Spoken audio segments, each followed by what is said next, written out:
Alhamdulillah, alhamdulillahilladzi an'ama ilaina bi ni'matil iman wal islam. Asyhadu an la ilaha illallah wahdahu la syarika lahul malikur rahman dzul jalali wal ikram. Wa asyhadu anna Muhammadan abduhu wa rasuluhu sayyidul anam sayyidul arabi wal ajam. Allahumma shalli ala Muhammadin sallallahu alaihi wasallam wa ala alihi wa ashabihi al-kiram wa man tabi'ahum bi ihsanin ila yaumiz ziham wa ba'du.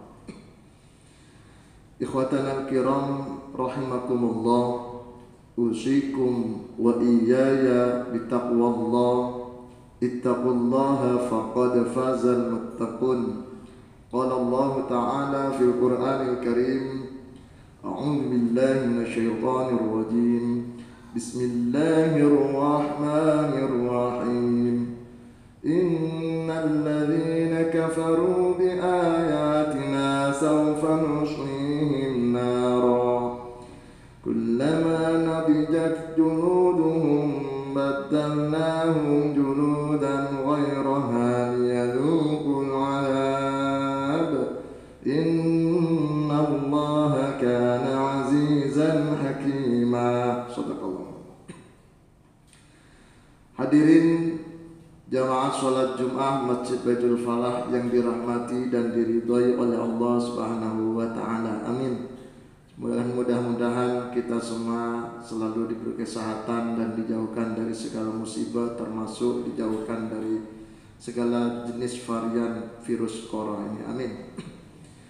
Saudara hadirin, di dalam surat An-Nisa 46-47, tadi 46-nya sudah saya baca di awal, Allah memberikan pemetaan antara kelompok yang masuk neraka dengan kelompok yang masuk surga. Ada dua kelompok manusia, pertama masuk neraka, kedua masuk surga.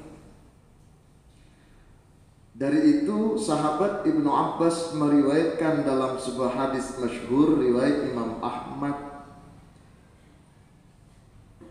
Dalam riwayat ini Rasulullah SAW menceritakan kutipan dialog di dalam kitab Perjanjian Lama. Al-Quran menyebutnya kitab At-Taurah, di mana Nabi Musa alaihissalam mengajukan satu pertanyaan kritis terhadap Gusti Allah.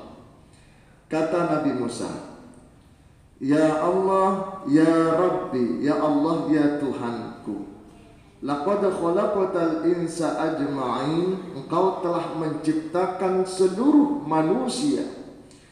Wa laqad an'amta 'alaihim, dan engkau pula yang telah memberikan nikmat pada mereka.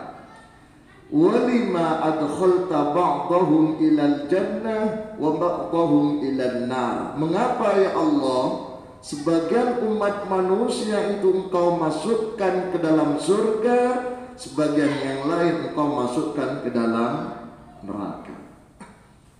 Maksud pertanyaan Nabi Musa berharap semua umat manusia dimasukkan ke dalam surga.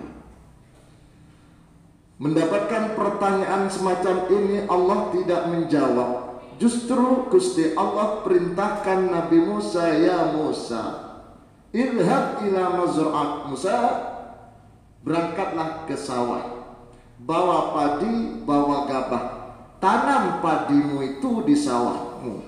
Labbaik ya Allah, ya Rabbi, baik, laksanakan. Kalau bahasanya sekarang, siap gitu Pak. Berangkatlah Nabi Musa ke sawah, menanam padi. Selesai nawam, pulang. Dapat seminggu, 2 minggu, dikontrol sawahnya, dicabutin rumputnya, disiram padinya, dihilangkan hamanya dan seterusnya. Dapat 3-4 bulan kemudian tibalah masanya panen. Allah katakan pada Musa, "Ya Musa, uhsud mazra'at." Panin sawahmu, panen gabahmu. Jawaban Nabi Musa, baik ya Allah. Singkat cerita, Nabi Musa memanen gabah itu, kemudian selesai panen, ternyata tidak semua padi Nabi Musa itu dibawa pulang.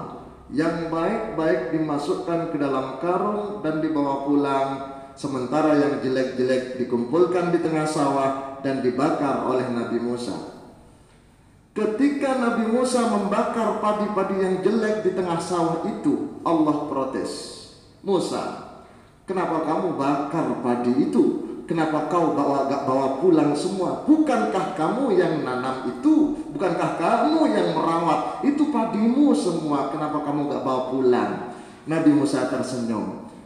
Seraya menjawab, ya Allah, memang ini semua sawah saya, padi saya. Saya sebagai pemilik padi ingin semua padi itu bagus-bagus alias isinya besar. Tapi dasar padi tak tahu diuntung. Sudah saya siram, sudah saya ramut, sudah saya gini dan gitu, tapi tak mau ada isinya. Aku benci mereka, aku bakar mereka yang tidak mau ikut sesuai dengan keinginanku di tengah sawah. Apa kata Allah? Musa, jawabanmu itu adalah jawaban untuk pertanyaanmu sendiri. Memang semua manusia itu ciptaanku. Aku pengen semua itu manusia semuanya menjadi manusia yang baik. Wa ma khalaqatul jinna wal insa illa liya'budun. Aku tidak ciptakan jin dan manusia kecuali hanya untuk mengabdi. Ibadah itu pengabdian dalam bentuk ibadah ritual ataupun ibadah sosial. Ibn Rushd dalam kitab Bidayatul Mujtahid mengatakan ibadah naw'an ada dua, ibadah mahdhah seperti sholat, yang kedua ibadah sosial seperti pakai masker. Pakai masker itu masuk ibadah. Makanya yang belum punya masker, beli masker. Apalagi nyapa orang lain. Senyum, cuma sekarang masalah senyum nggak kelihatan Pak, tertutup masker semuanya. Nah, poin penting dari cerita di dalam kitab Perjanjian Lama ini adalah orang yang mengikuti kehendak Allah sesuai dengan prinsip-prinsip dasar yang digariskan oleh Allah dalam Al-Quran. Mereka semua dicintai oleh Allah dan dimasukkan ke dalam surga. Kebalikan dari itu, orang yang tidak mengikuti aturan Allah, tidak mengikuti aturan yang ada dalam Quran, tidak mengikuti anjuran Rasulullah dalam hadis dan sunnahnya, mereka larinya nanti ke neraka, pilihannya sendiri. Jadi mereka masuk surga neraka bukan karena Allah, tapi mereka milih. Maka di dalam hadis Sahih Muslim dari Abu Hurairah nomor 963,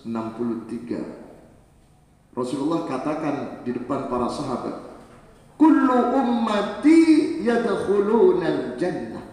Seluruh umatku akan masuk surga. Sahabat Abu Bakar tersenyum, sahabat Abu Hurairah tersenyum, sahabat Bilal tersenyum mendapatkan sabda Rasulullah, semua umat Islam akan masuk surga. Semua tersenyum bahagia. Rasulullah langsung katakan, illa man aba, kecuali yang tidak mau masuk surga. Berubah senyuman menjadi sedih.